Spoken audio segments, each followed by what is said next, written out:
வணக்கம். நம்ம இந்த வீடியோவில் என்ன பார்க்க போகிறோம் அப்படின்னா டிஎன்பிஎஸ்சியோட ஒரிஜினல் கொஸ்டின் தான் பார்த்துட்ருக்கோம். சரிங்களா? சரி, இப்போ வாங்க கொஸ்டின் என்ன, இந்த கொஸ்டின் என்ன எப்படி போடலாம் அப்படின்ற பார்க்க போகிறோம். ஒரு நேர்வட்ட உருளையின் அடிப்பரப்பு கொடுத்துட்டாங்க. ஓகேவா? 30 சென்டிமீட்டர் ஸ்கொயர்டு மற்றும் அதன் உயரம் 6 சென்டிமீட்டர். ஸோ சென்டிமீட்டர் தான் இருக்குது, எல்லாமே பிரச்சனை இல்லை. எனில் அதன் கன அளவு காண்க. ரைட்டு. யாருடைய கன அளவு? உருளையோட கன அளவு நமக்கு தெரியும். ஹச் எழுதும். கன அளவுனா 3 அளவு. ஹச் 1 இருக்கும். ஆர் ஸ்கொயர்டு பை, அவ்வளோதான், முடிஞ்சு போச்சு. இப்போ பாருங்கள், இதுதான் உருளையோட கன அளவு. ரைட். இப்போ பாருங்கள், அடிப்பரப்புன்னு சொன்னாவே என்ன அப்படின்னா வட்டம் பரப்புன்னு இருக்கும். ஓகே, ஒரு அடிப்பரப்புனாவே என்ன அர்த்தம் அப்படின்னா வட்டம்னு அர்த்தம். ஓகே, வட்டத்துடைய பரப்பு. சரி, வட்டத்தோட பரப்பு இதுதான். ஸோ இதுக்கு பதிலாக வேல்யூ கொடுத்துருக்காங்க. எவ்வளோ அப்படின்னா இதுக்கு பதிலாக என்ன பண்ணணும் அப்படின்னா 30ன்னு போடணும். ரைட். உயரம் எவ்வளோ கொடுத்துருக்காங்கன்னா 6. ஸோ இது ரெண்டையும் பிறகுன்னா 180. ஓகேவா? கன சென்டிமீட்டர். ஓகே, 180 கன அலகுகள்னு போட்டிருக்காங்க. ஸோ அலகுகள் மீன்ஸ் என்ன, சென்டிமீட்டருக்கு தான் நான் என்ன சொன்னேன், ஜென்ரலாக அலகுகள்னு சொல்லிட்டாங்க. ஸோ அவ்வளோதான், ஆன்சர் வந்து 180. புரியுங்களா? ரைட். வாங்க அடுத்து என்ன போவோம். ரைட், அடுத்த கொஸ்டின் பாருங்கள். இதில் என்ன கொஸ்டின் சொல்லியிருக்காங்க அப்படின்னா, ஒரு கன செவ்வகத்தின் அடிப்பரப்பு அதன் கன அளவுகள் முறையே 180 சதுர சென்டிமீட்டர் மற்றும் 900 கன சென்டிமீட்டர் எனில் அதன் உயரம் காண்க. ஸோ கன செவ்வகம் அப்படின்னாவே என்ன அப்படின்னா கன செவ்வகத்தோடைய அடிப்பரப்பு. நல்லா ஞாபகம் வச்சுங்க, இது கன செவ்வகத்தோடைய அடிப்பரப்பு அப்படின்னா என்ன அப்படின்னா அடிப்பரப்பில் கண்டிப்பாக என்ன இருக்குது அப்படின்னா செவ்வகம் தான் இருக்கும். அடியில் கன செவ்வகத்தில் அடிப்பரப்பு எப்பவுமே என்னவாக தான் இருக்கும், செவ்வகம் தான். ஸோ செவ்வகத்தோடைய பரப்பு இங்கே கொடுத்துருக்காங்க. ஓகேவா? ரைட்டு. ஸோ கன செவ்வகத்தோடைய கன அளவு, கன அளவுனா length, breadth, height. Okay, right. So அப்போ கன செவ்வகத்தின் அடிப்பரப்பு அப்படின்னா அடியில் என்ன வடிவத்தில் இருக்குது அப்படின்னா செவ்வக வடிவம். ஸோ செவ்வகத்தோடைய பரப்பு வந்து L/B. ஸோ இது கொடுத்துருக்காங்க எவ்வளோ அப்படின்னா 180ன்னு கொடுத்துருக்காங்க. ரைட்டு. இன்ட்டு ஹச் என்ன கொடுத்துருக்காங்க அப்படின்னா, நல்லா ஞாபகம் வச்சுங்க, ஹச் வந்து எவ்வளோ அப்படின்னா, சாரி, ஹச் தான் கேட்டிருக்காங்க. ரைட்டா? உயரம் தான் கேட்டிருக்காங்க. ரைட். ஸோ அப்போ கன அளவு கொடுத்துருக்காங்க. கன அளவு எவ்வளோ அப்படின்னா 900 கன சென்டிமீட்டர். அவ்வளோதான், முடிஞ்சு போச்சு. ஸோ ஆன்சரை ஈஸியாக கண்டுபிடிக்க போகிறேன். ஓகேவா? ஸோ ஹச் தான் எனக்கு வேணும். ஸோ இந்த 180 அங்கிட்டு போணுச்சுன்னா வகுத்தில் போயிடும். ஸோ 900 180. ஸோ இது என்ன ஆயிரும், கேன்சல் ஆயிரும். 9 போல் அடித்தோம் அப்படின்னா 19 90 9 9 29 18 1 2 2 I 2 10. ஸோ ஹச்சோட வேல்யூ என்னென்னா 5 சென்டிமீட்டர். ஹச்சோட வேல்யூ என்னது, 5 சென்டிமீட்டர். ஸோ ஆப்ஷன் ஏ தான் ரைட்டு. புரியுங்களா? நல்லா நான் வச்சுக்கேன். கன செவ்வகத்தின் அடிப்பரப்பு அப்படின்னாவே என்ன அப்படின்னா அது என்ன அடிப்பரப்பு அப்படின்னா அடிப்பரப்பும் மேல் பரப்பும் என்ன வடிவத்தில் தான் இருக்கும் அப்படின்னா, ஓகேவா, செவ்வகத்தோடைய பரப்பு ஃபார்மேட்டில் தான் இருக்கும். செவ்வக வடிவத்தில் தான் இருக்கும். L/Bயில் தான் இருக்கும். புரியுங்களா? ரைட். ஸோ வாங்க அடுத்த கணக்கு போவோம். ஸோ இந்த கணக்கு ரொம்ப ரொம்ப முக்கியமானது. புரியுங்களா? ரைட். பட் ஆனால் ரொம்ப ஈஸியாக போட்டுடலாம். என்ன அப்படின்னா 66 சென்டிமீட்டர் இன்ட்டு 14 சென்டிமீட்டர் என்னும் அளவுகளை கொண்ட உலோகத்தட்டினை 12 சென்டிமீட்டர் உயரமுள்ள ஒரு உருளையாக மாற்றினால் உருளையின் கன அளவு காண்க. ரைட். ஆக்சுவலாக இங்கே என்ன சொல்லியிருக்கேன் அப்படின்னா ஒரு செவ்வகம் தான். ஓகேங்களா? நல்லா நான் வச்சுக்கோங்க, ஒரு செவ்வகம். இது வந்து நீளம், இது வந்து அகலம். ஸோ நீளம் எவ்வளோ கொடுத்துருவாங்க, 66. இது உயரம், அகலம் வந்து 12. ரைட். இது என்னவா மாறுது அப்படின்னா உருளையாக மாறுதுன்னு நான் சொல்கிறேன். அதாவது உருளையாக மாற்றுறாங்க. ரைட். அப்போ நல்லா ஞாபகம் வச்சுங்க, இந்த அகலம் வந்து என்னவா மாறும் அப்படின்னா உயரமாக மாறும். என்னவா மாறும், உயரமாக மாறும். So 12 centimetre.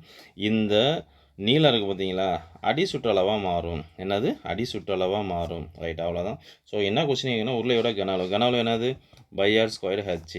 ஓகேங்களா? ரைட். இப்போ நமக்கு என்னென்ன அளவு வேணும் அப்படின்னா ஹச்சு கொடுத்துட்டாங்க. எவ்வளவு, 12 சென்டிமீட்டர்.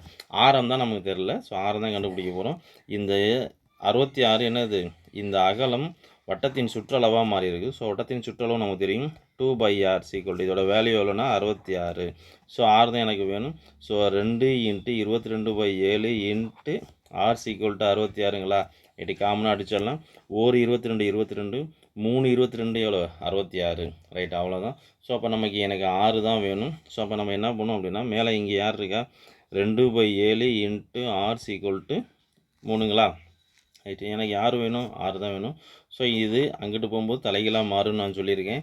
ஸோ r = ஓகேங்களா?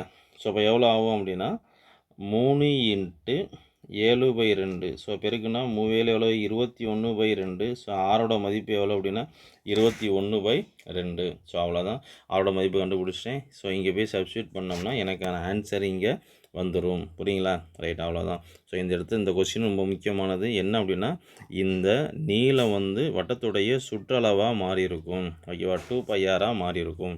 ஸோ அதுதான் இது நம்ம ஆரம்பத்திலேயே உருளை எப்படி உருவானுச்சு அப்படின்ற விஷயத்தில் கான்செப்டில் நம்ம சொல்லியிருப்போம். புரியுங்களா? ஸோ அந்த வீடியோலாம் நல்லா தெளிவாக பார்த்துடணும். ஸோ அவ்வளோதான். ஸோ ஆரோட மதிப்பு நான் கண்டுபிடிச்சிட்டேன். இப்போ அவ்வளோதான். சப்ஸ்டியூட் பண்ணோம்னா எனக்கான ஆன்சரு இங்கே வந்துடும். புரியுங்களா? ரைட். ஸோ எங்கே சப்ஸ்டியூட் பண்ணணும்? இதில் தான் சப்ஸ்டியூட் பண்ணணும். ஸோ அப்போ பைக்கு பதில் 22/7 இன்ட்டு ஆறுக்கு பதில் 21/2 21/2. ஓகேவா? அடுத்தது பார்த்தீங்க அப்படின்னா இன்ட்டு ஹச்சோட வேல்யூ கொடுத்தாங்க. எவ்வளவு? 12. அவ்வளோதான். இதை அடிச்சிருந்தோம்னா நமக்கான ஆன்சர் கிடச்சி போகிறோம். இப்போ பாருங்கள், 1 7 3 21.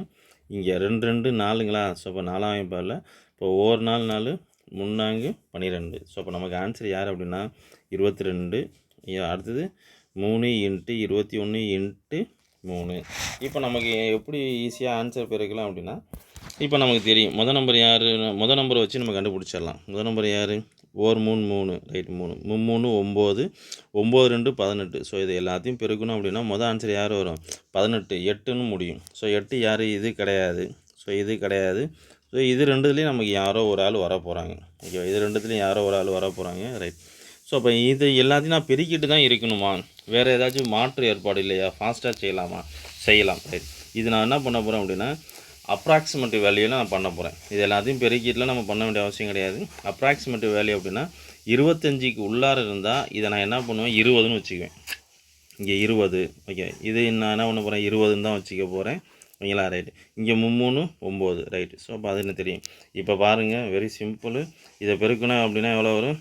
ஓகேவா? 400. ஓகேவா? 400 இன்ட்டு 9 94 எவ்வளோ? 36. ஓகேவா? ஸோ அப்ராக்சிமேட்டில் 36. நியரஸ்ட்டு 36 யாருன்னா இந்த ரெண்டுத்தில் யார் 36 நியரஸ்ட்டில் இருக்குது அப்படின்னா இங்கே தான் 36 41 நியரஸ்ட். இந்த இதுதான் வேல்யூ. ஸோ நமக்கான ஆன்சர் யார் அப்படின்னா 44,158. ஓகேங்களா? ரைட்டு. ஸோ நியரஸ்ட் வேல்யூவில் சொல்லி கொடுத்தேன். இல்லை நான் பெருக்கி தான் போடுவேன் அப்படின்னாலும் உங்களோட விருப்பம், நீங்கள் பெருக்கலாம். புரியுங்களா? ஸோ அவ்வளோதான் விஷயம். நமக்கான ஆன்சர் யார் அப்படின்னா 4158. ஸோ நியரஸ்ட்டு கணக்கை வச்சு ஈஸியாக போட்டு போயிடலாம். ஸோ நமக்கான ஆன்சரு 4158 கன சென்டிமீட்டர். ஸோ அவ்வளோதான். புரியுங்களா? ரைட். ஸோ அப்போ அடுத்த கணக்கு பார்ப்போம் வாங்க. ஸோ அவ்வளோதான். ஸோ இப்போ நம்ம லாஸ்ட்டு டிஎன்பிசியோட லாஸ்ட்டு கணக்கு. ஓகேங்களா? ரைட்.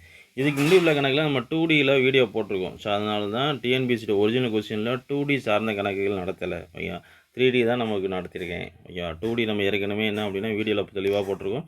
அந்த வீடியோ பார்த்தாவே போதும், எந்த கணக்கு ஈஸியாக போட்டுடலாம். ரைட். ஸோ அப்போ இங்கே வாங்க, என்ன கொஸ்டின் பண்ணால் ஒரு களிமண்ணை கொண்டு செய்யப்பட்ட 24 சென்டிமீட்டர் உயரமுள்ள ஒரு கூம்பை அந்த குழந்தை அதே